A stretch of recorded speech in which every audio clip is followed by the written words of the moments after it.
Chers compatriotes, depuis le 19 août 2017, vous êtes de plus en plus nombreux à vous mobiliser pour dire assez à la dictature cinquantenaire qui affame le peuple. Désormais, debout, le Togo redresse la tête.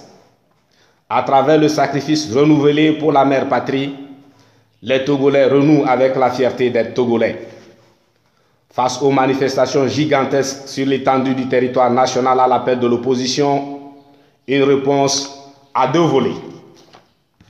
D'un côté, le silence du chef de l'État.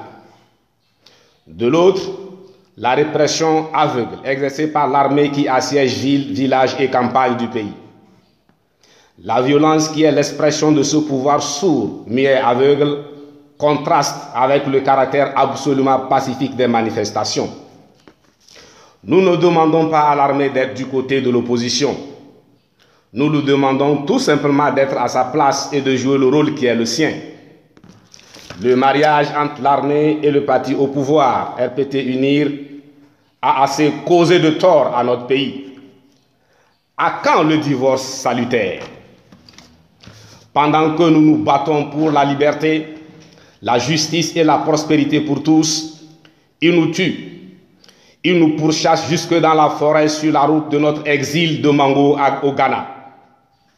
Les brimades, les exactions et les violences en cours risquent de créer des complications demain à la réconciliation nationale.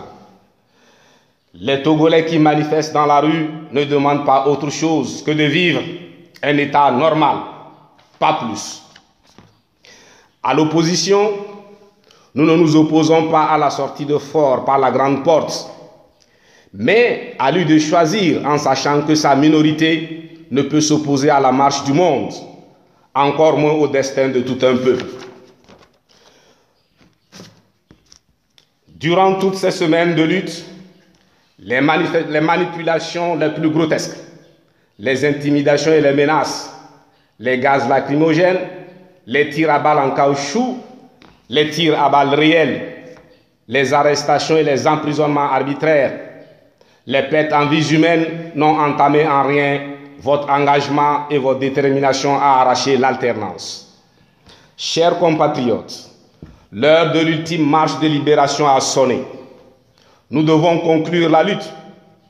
À cet effet, je vous invite, femmes, hommes, jeunes, personnes âgées, toutes couches socio-professionnelles confondues, bref, toute la population togolaise sans distinction aucune, à une mobilisation des grands records les 4 et 5 octobre 2017. Vainquons ou mourons, mais dans la dignité. Je vous remercie.